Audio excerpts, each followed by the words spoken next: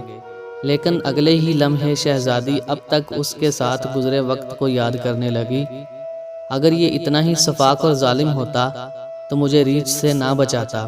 نہ چاہتے ہوئے بھی شہزادی کا دل پھر سے اطمینان و یقین سے بھر گیا۔ سلطان نماز کے بعد دعا کرتے وقت زاروں قطار رونے لگے۔ روتے روتے سلطان نے اپنے خنجر کی نوک اپنے پاؤں کے انگوٹھے پر رکھ کر اس کو دبا دیا۔ شہزادی دیکھتی رہی کہ یہ جوان مرد مجھ سے گفتگو میں بے تکلف نہیں ہونا چاہتا۔ علل صبح سلطان نے شہزادی سے کہا، اب ہمیں نکلنا چاہیے۔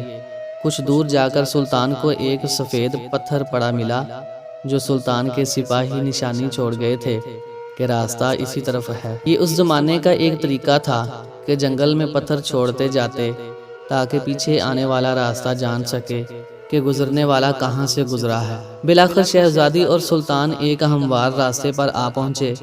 کچھ دور ایک چھوٹے سے گاؤں کے آثار نظر آ رہے تھے۔ سلطان نے کہا، یہ آپ کی ریاست کی حدود کا ہی گاؤں معلوم پڑتا ہے؟ شہزادی، ہاں، دیکھتے ہیں۔ گاؤں پہنچنے پر شہزادی نے گاؤں کے مکھیا کو بلاوا بھیجا۔ مکھیا اپنے کچھ ساتھیوں سمیت حاضر ہوا۔ شہزادی نے کہا، ہمیں 2 تیز رفتار گھوڑے دے دیے جائیں اور خشک اناج اس سپاہی کو دیا جائے۔ شہزادی نے سلطان سے کہا، اجنبی، ہمیں بہت حیرت ہوئی ہے تم پر۔ آخر تم کس مٹی کے بنے ہو؟ ساری رات تم اپنے خنجر سے زخم خریدتے رہے اور میری طرف کوئی توجہ نہ دی۔ تم چاہو تو ہمارے ساتھ محل چلو، ہم تمہیں انعام کرام سے بھر دیں گے اپنی جان بچانے کے بدلے میں۔ سلطان نے گھوڑے پر سوار ہو کر شہزادی سے کہا، شہزادی صاحبہ، زخم اس لیے خریدتا رہا کہ آپ کا حسن میرے ایمان کو زد نہ پہنچائے اور میری توجہ میرے درد کی طرف رہے، آپ کی طرف نہ بڑھے۔ شہزادی، کیا تمہیں یہ موقع گنوانا چاہیے تھا؟ ہم سے خلوت میں ملاقات کے لیے لوگ اپنی ریاستیں دستبردار کرنے کو تیار ہیں۔ سلطان نے کہا، شہزادی، میں مسلمان ہوں اور محمد مصطفیٰ صلی اللہ علیہ وآلہ وسلم کا غلام ہوں۔ میری نظر آپ کے جسم پر نہیں بلکہ خود میری اپنی روح پر تھی۔ شاید میرے جسم سے گناہ کا داغ دھل جاتا، لیکن میری روح پر اس گناہ کا داغ لے کر میں اپنے نبی پاک صلی اللہ علیہ وآلہ وسلم کے سامنے کیسے پیش ہوتا؟ مجھے یہ گوارا نہیں تھا، کیونکہ الحمدللہ میں ایک سچا مسلمان ہوں۔ شہزادی یہ جواب سن کر اس سپاہی کی اپنے سچے مذہب اسلام کے ساتھ لگاؤ، محبت اور وفاداری دیکھ کر ان کے کردار سے متاثر ہوئے بنا نہ رہ سکی، جیسے اس کا دل اسی اجنبی کے مذہب اور زندگی میں شامل ہونے کو بے قرار ہو۔ یہ کہہ کر سلطان نے اجازت چاہی۔ شہزادی، اپنا اور اپنی فوج کا نام تو بتاتے جاؤ، ہم یاد رکھیں گے۔ سلطان نے چادر سے نقاب اوڑھا، تلوار اپنے میان میں ڈالی اور گھوڑے کی رکابیں پکڑتے ہوئے بولے، شہزادی، میرا نام ہے سلطان محمود غزنوی اور میں ہی غزنی کی عظیم الشان فوج کا سپہ سالار اعظم اور سلطان ہوں۔ یہ کہہ کر سلطان نے گھوڑے کو ایڑی دی اور سر پر دوڑتے ہوئے آنکھوں سے اوجھل ہو گئے۔ اللہ اکبر، سبحان اللہ، ماشاء اللہ۔ یہ تھے اللہ اور رسول کے سچے وفادار۔ ایسے تھے اسلامی سلطنت کے حکمران اور مسلمان بادشاہ اور کامل ایمان والے۔ آج ان کے نقش قدم پاک ہم سب کے لیے راہ نجات ہیں۔ اس پیغام کو دوسروں تک پہنچائیے تاکہ اللہ کسی کی زندگی کو آپ کے ذریعے بدل دے۔ جزاک اللہ خیرہ۔